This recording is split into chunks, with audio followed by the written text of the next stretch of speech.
Today we'll explore the moment James proposes to Diep on a lonely hillside road. Will she dare to accept a second marriage under his father's pressure and her painful past?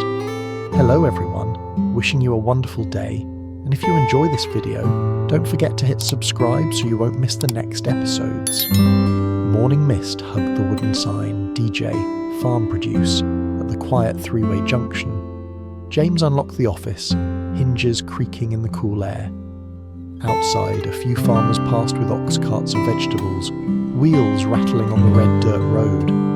Inside, their new routine moved smoothly. James stacked bags of grapefruit and corn in the warehouse corner. Diep sat at the old wooden desk, hair tied back, running her pen down the ledger. Purchase prices, transport costs, sales. She checked each line carefully. At the doorway, little Nee hugged her cloth doll. "Mum, will you pick me up early today?" she whispered. Diep's expression softened. "We'll finish work and come get you. I promise," she said, smoothing Nee's hair. James came over, scooped Nee up and spun her once to make her giggle. Then he settled her on the front of the motorbike, adjusted her tiny helmet, and drove her toward the small kindergarten. Diep watched them go, locked the office, and waited at the junction for James to return. On the ride back after dropping Nye off, Diep sat behind him, arms around his waist, eyes on the hillsides. Grapefruit trees dotted the slopes. Between them lay long green melon beds and clusters of orange mandarins. "James," she called over the wind, "our village doesn't have only grapefruit. There are melons and mandarins everywhere, but farmers still don't have a stable buyer." He slowed the bike a little. "If DJ buys them too, we won't be stuck with one product," she continued. "Farmers earn more and we share the risk." He frowned. "Buying more types means more capital. If they don't sell, our money gets stuck. We're still small, Diep." She held him tighter, but her voice stayed steady. "I know it's risky, but all my life other people decided everything for me. My ex-husband's family, their rules, their judgments. This time I want to decide something myself and take responsibility. Let me try, just a small batch first." The motorbike hummed up the dirt road. After a long pause, James nodded. "All right, today we'll test your idea. We'll check the melons and mandarins. If they're good, DJ will buy." Instead of turning toward the usual grapefruit gardens, he took a narrow path into another hamlet. Melon beds lined both sides of the road, and farther away, mandarin trees hung heavy with ripe fruit. Villagers recognized the DJ motorbike and waved. "James? Diep? Here for grapefruit again?" someone called. Diep stepped forward with a smile. "Today we'd like to try buying melons and mandarins," she explained. "Not too much, just a trial. If it sells well, we'll come back for more." She rolled up her sleeves and walked into the fields, kneeling beside the melons. She lifted each one, checking weight and skin, tapping to hear the sound. With the mandarins, she turned each fruit gently, checked the colour, and smelled the sweetness. At the field's edge, she wrote in her notebook, "Grade A melons at one price, Grade B lower, mandarins the same." "Today, we'll take one cart first," she told the farmers. "When we sell this batch, we'll come back and pay on time, like with the grapefruit." An older farmer nodded. "Last time DJ paid right when you said," he replied. "If the girl is handling things, I'm not worried." James watched from a short distance, quietly impressed. The Diep he'd first met was silent, always looking down, crushed by being thrown out of her ex-husband's house. Now, among the fruit trees, she spoke with confidence, half farmer, half businesswoman. By midday, their cart was stacked with melons and mandarins. James tied the load tightly, checking every rope. Diep wiped sweat from her forehead, cheeks flushed, eyes bright. "Let's not take them back to the warehouse," she said. "I want to bring this batch straight to the market and sell it under the DJ name." James hesitated. "The market is different," he said. "What if nobody buys? We can't force people to trust a new stall." She met his eyes. "If we don't try, DJ will always sit at this junction waiting for luck. If we lose, I'll stand with you and face it. DJ belongs to both of us." He exhaled and smiled faintly. "All right, boss, to the market." The old motorbike pulled the heavy cart down the long slope toward the district market at the foot of the mountain. The closer they got, the louder the sounds. Vendors shouting, customers bargaining, chickens clucking in bamboo cages. They found a small empty patch near the entrance and spread a faded tarp. James stacked the melons and mandarins into small pyramids and wrote the prices on cardboard. Diep stood in front, her voice a little shy at first. "Sweet melons, fresh mandarins from the mountain village. Please have a look," she called. For a while, nobody stopped. People walked past with baskets, heading to old familiar stalls. The sun climbed higher, and the fruit stayed untouched. Diep's heart sank. "Did I push too hard?" she murmured. "If we can't sell these, it'll be a big loss." James glanced at the unsold pile, then at her worried face. "Business is like this," he said gently. "Sometimes we win, sometimes we eat our own stock at home for a week." She gave a weak laugh, then fell silent. A moment later, a new idea sparked in her eyes. She cut open a melon, sliced it into small pieces, and peeled a few mandarins. She arranged them on a bamboo tray and stepped toward the flow of people again. "Auntie, uncle, please taste," she said softly. "These come from farmers we work with directly. No chemicals, no forced ripening. If it's not sweet, you don't have to buy." The fish seller from the next stall teased, "Careful, girl. Give samples like that and your profits will swim away with my fish." Even so, she reached for a piece. One bite and her eyes widened. "That's actually good. Give me 2 melons," she said loudly enough for others to hear. That first sale was like a stone dropped into water. Ripples spread.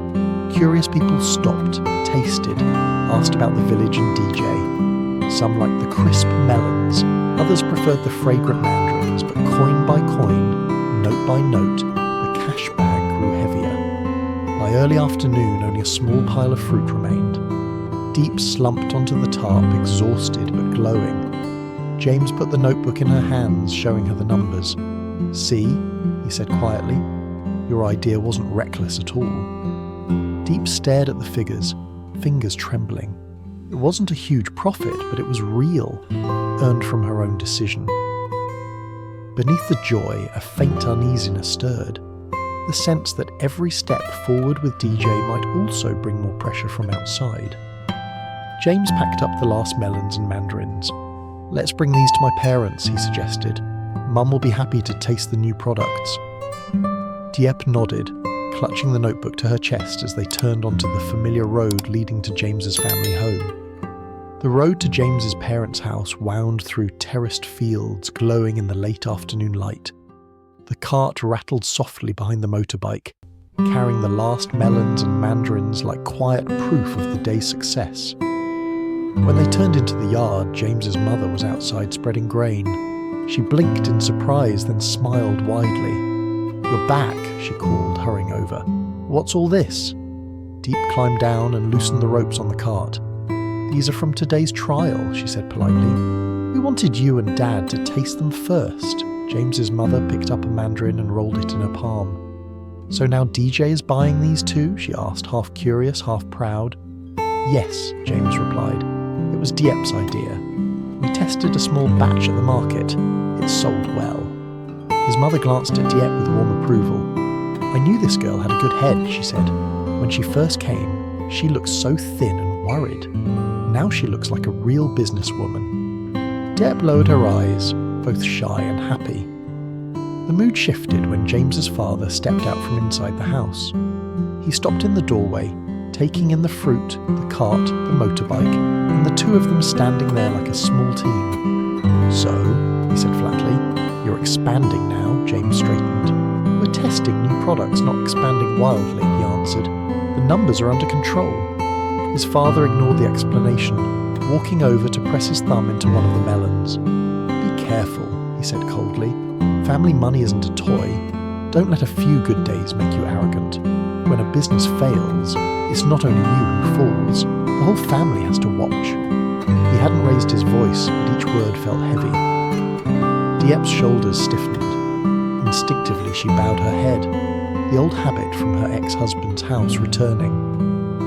We're using our own capital, James said quietly. I'm not asking you for anything. His father looked from him to Diep. Whether you ask or not, our name is still tied to you, he replied. Think about who you drag along when you decide to gamble. Silence sat between them. James's mother stepped in quickly, forcing a lighter tone. Enough, she said. At least taste the fruit before you lecture them to death. She peeled a mandarin and handed segments around. The sweet taste only deepened the knot in Diep's throat. She answered polite questions about the market and little Nie's kindergarten, but inside fear coiled tighter, the fear of once again being the wrong woman in a family. When they were ready to leave, James's mother walked them to the gate and pressed a small bag of homemade snacks into Diep's hands. Don't mind him, she whispered. His mouth is hard, but he's still your elder. I see how you work. As long as you and James are good to each other and raise me well, that's what matters, Diep nodded, eyes burning. Thank you, Mom, she said softly. They rode away in near silence. The sky was streaked with orange and pink. The village lights began to flicker on below. Diep held the notebook tight against her chest. Your father is right about one thing, she said quietly.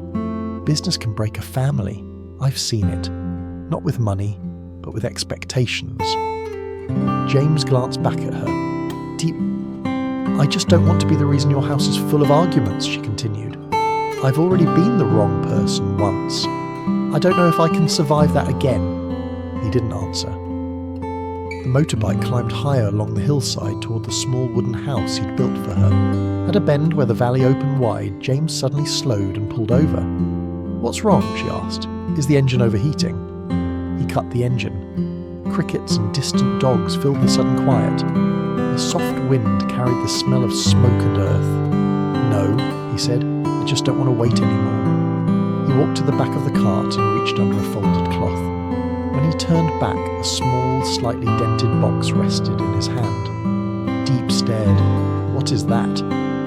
James stepped closer. Diep, he began. When we started DJ, I thought it was only a way to earn money and prove I could stand on my own. But somewhere between the office at the junction, the market days, and these trips up the mountain, it turned into something else. He glanced down at the valley where a thin line of smoke rose from someone's cooking fire. Now, when I think about home, he said, I don't picture my parents' big house. I picture the small one on the hill. You at the wobbly table counting money, Nye falling asleep with sticky mandarin fingers. A tiny laugh slipped from her despite herself. He opened the box. Inside was a simple ring, the metal a little dull but still catching the last light. I know my father hasn't accepted you, James said. I know you've already lived through being thrown out of one family. I can't erase that, but I don't want you to feel like a temporary guest in my life. He held the ring out between them. I want you to be my wife, he said quietly. Not to show off, not to win an argument with anyone, just so I can say, this is my wife, Diep, and this is our daughter, Nie. So when you stand in the DJ office, it's not as a helper, but as the woman who owns this life with me. Her eyes filled with tears. Images flashed. The slammed gate of her ex-husband's house, the long climb up the mountain with Nie in her arms, the night James carried her down the cliff road after the accident. James, she whispered, what if your father hates me more after this?